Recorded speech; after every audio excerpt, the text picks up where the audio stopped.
Hello, my name is Bryce Benjamin. So for this presentation, I will be talking about Mark chapter 16, verses 9 through 20. So I'll just give you a little bit of background with this. So when I first started researching this, I was just more interested in the fact that this is where most churches that practice snake handling take that as a literal meaning. So that's what really got me interested in doing this section.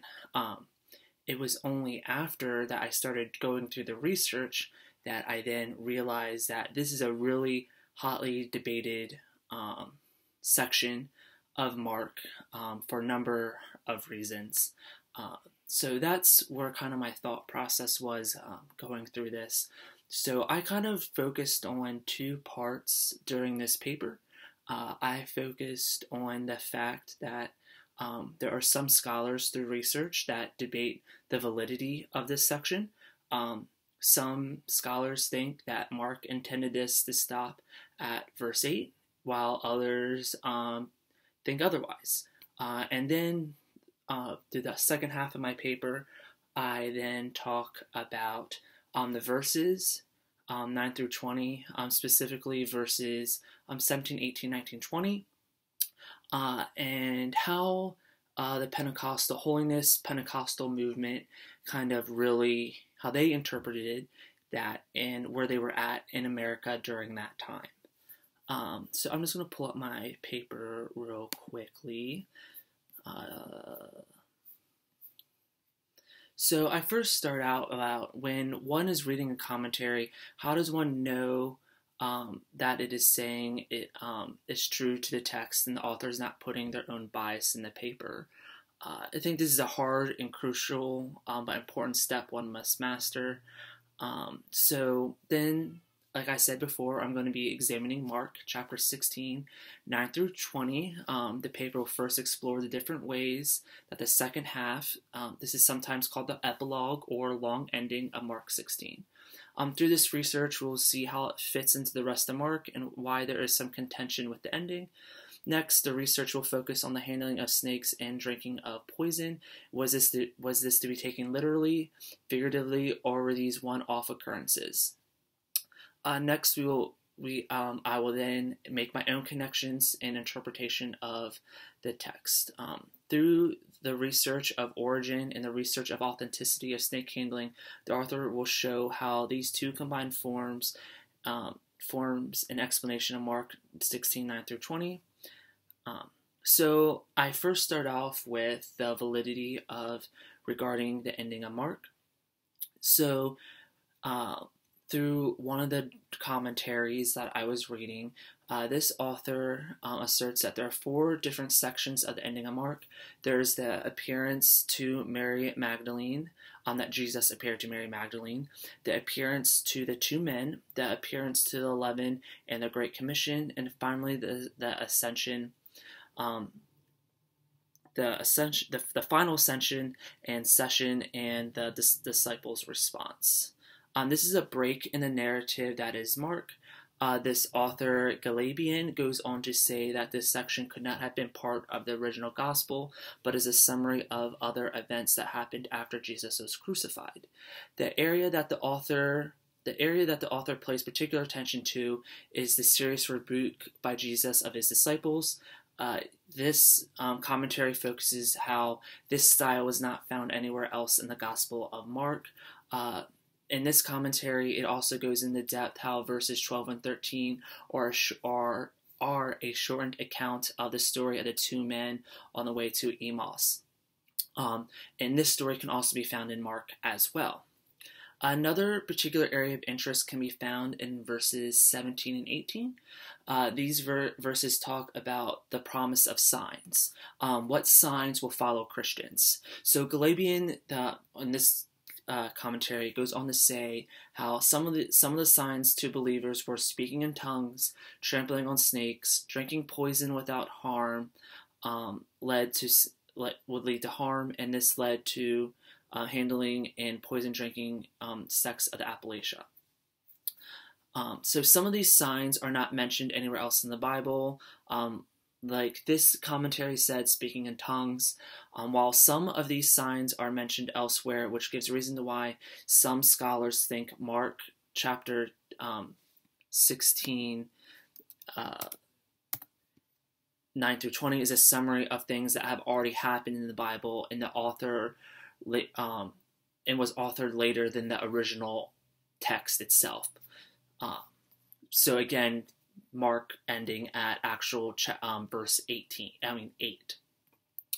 So, and then another author also suggests that Mark 16, 9 through 20 was an added addition as well. He goes on to say that the last part of Mark can also be found in Matthew, Luke, John, and Acts. The only difference with this version is that it was enhanced with some legendary details. In verse 18, when Mark talks about being able to handle snakes, Evans, the author, suggests that this could be pointing to when Paul deals with a viper and has no ill effect. Stories of people handling snakes and poison and surviving began to emerge in the 2nd century. As was mentioned before, this interpretation then goes on to justify the use of snakes and handling of deadly poison. Another author also writes that Mark 16, 9 through 20 shares themes across the Gospels, and this author is Maloney. Maloney goes on to say that the end of Mark establishes a contact between the risen Lord and disciples. This author gives great insight into what these verses speak to missionaries of the 2nd century, but they also speak to missionaries in our current life in 2019. He begins by saying how at first the wording seems to be careless and already comes from narratives in the already existing Gospels. He points to verses 12 and 13 and how they reflect back to verses 9 and 11. The repetition, a motif of appearance, announcement, and failure, it shouldn't be glossed over.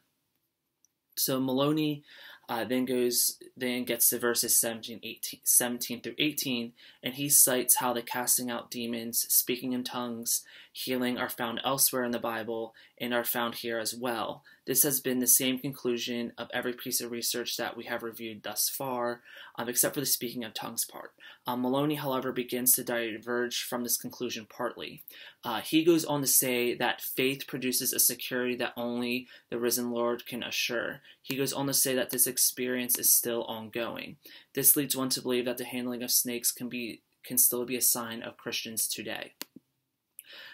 Joseph Alexander goes on to explain two of the most controversial verses of this chapter, 17 and 18.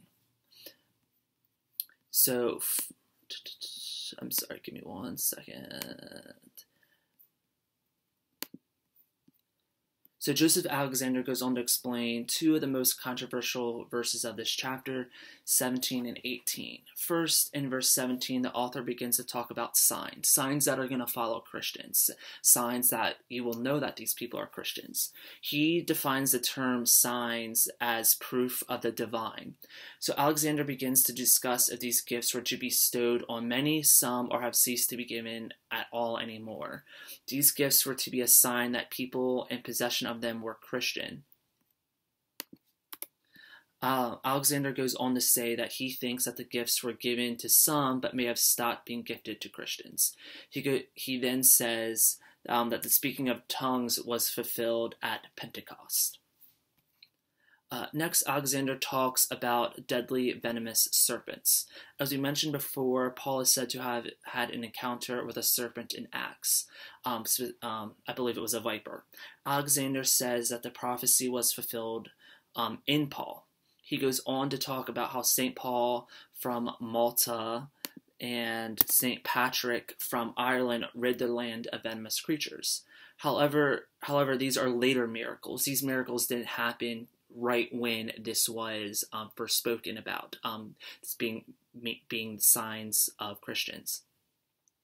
Most of the prophecies that are mentioned in the Bible happened almost immediately after they were forecasted. In the case of St. Paul and St. Patrick, they happened much later. He goes on to say that there is not a singular case that the drinking of poison was ever fulfilled. As was mentioned earlier, the verses that are subject of this paper are constantly analyzed by scholars, and they question the authenticity and if Mark intended them to even be a part of the chapter. Some scholars also question if the book of Mark should even be included in the Bible at all. Nicholas King makes some good arguments and assumptions about the book of Mark as a whole. He assesses that the book of Matthew was the primary source for the book of Mark.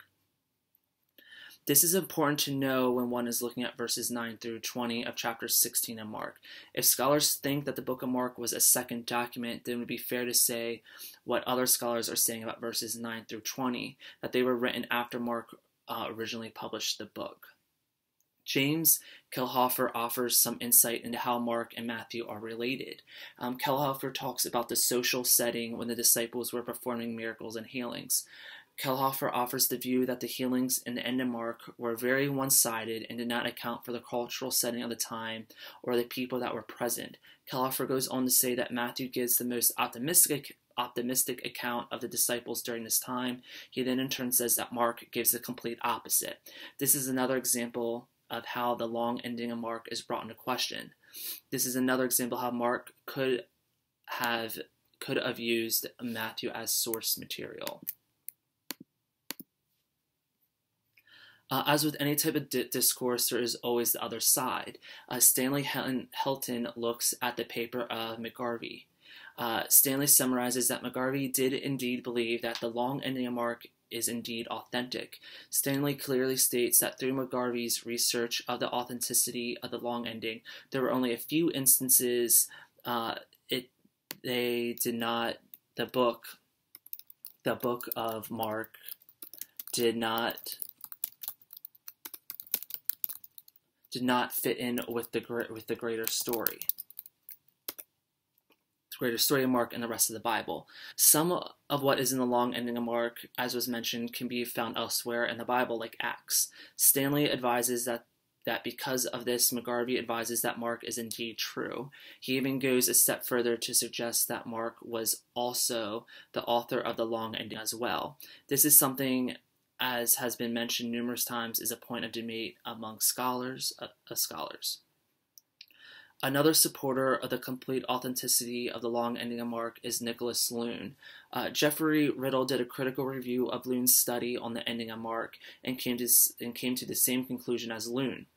Riddle summarizes that the arguments against the validity of the end of Mark are very weak. One of the arguments is the vocabulary in verses 9 through 20 are unlike the rest of Mark. Riddle goes on to say that Loon took a close look at a similar passage of length in Mark and have determined that they are similar in vocabulary and linguistics.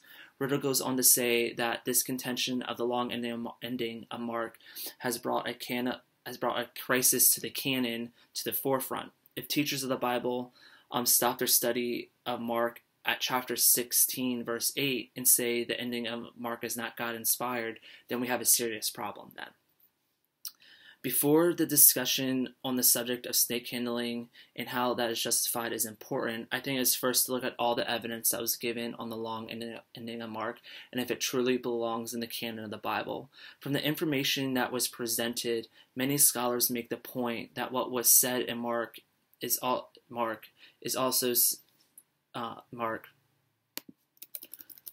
can be found elsewhere in the Bible as well. However, this is what strengthens the case of Mark. If you take a look at the Gospels, they all tell you the story of Jesus and his life. Some of these stories overlap and others are one-time accounts. The evidence in favor of Mark does belong in the canon. The fact that the ending of Mark can be found elsewhere in the Bible strengthens this argument. So verse 18 in chapter 16 is a debated verse among Christians. This is what talks about the taking up snakes. So should it be taken literally, or is it a metaphor, or is this a gift that has ceased to be given? The holiness movement, which is a section of the Pentecost movement as well, believes that this verse is a biblically sanctioned gift. The idea of serpent handling started in the early 1900s in the region of Appalachia. The history of serpent handling did not just start with one person.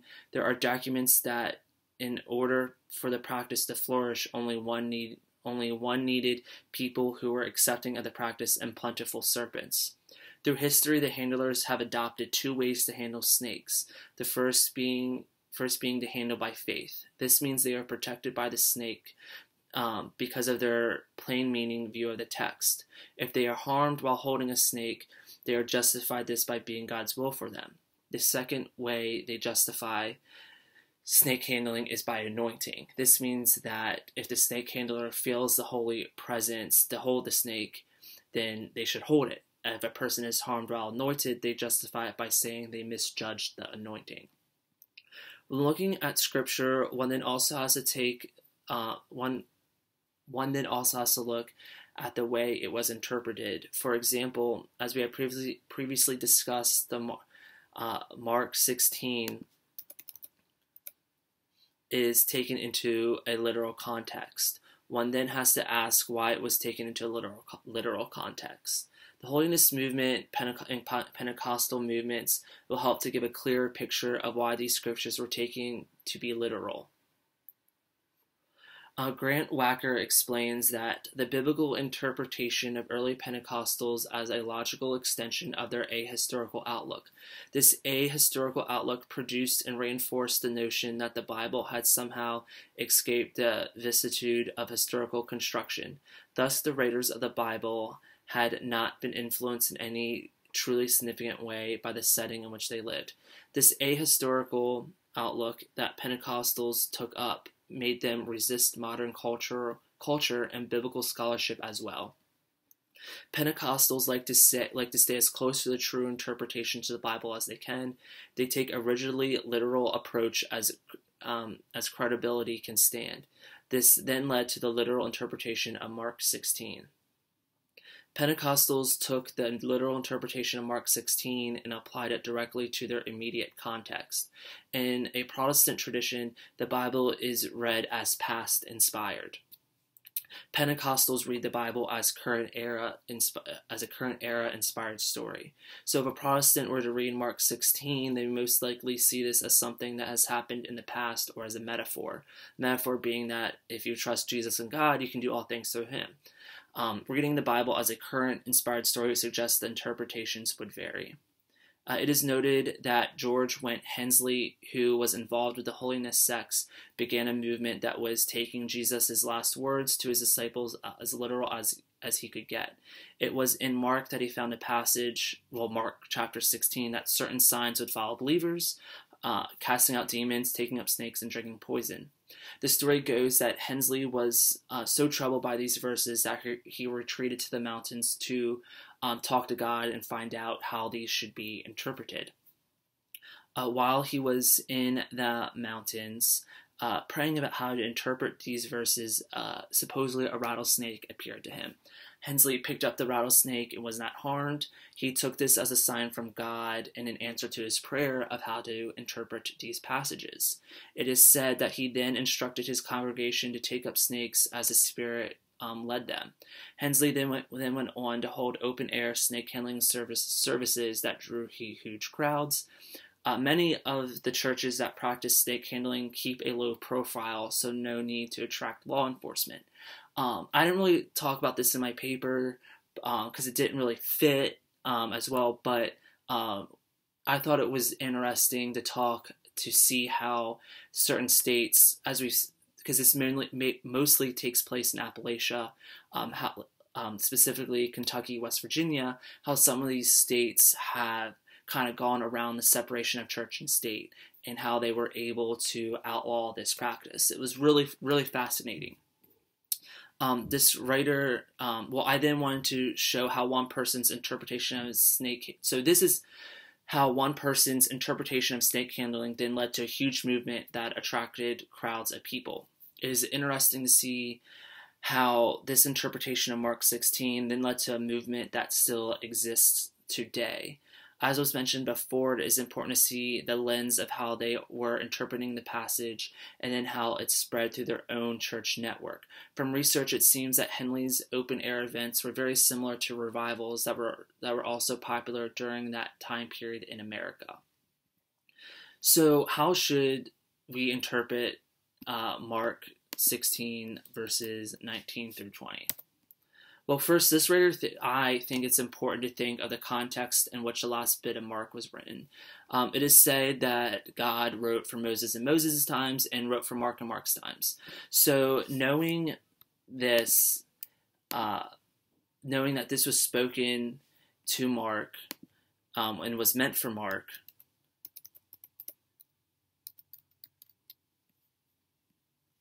during that time period.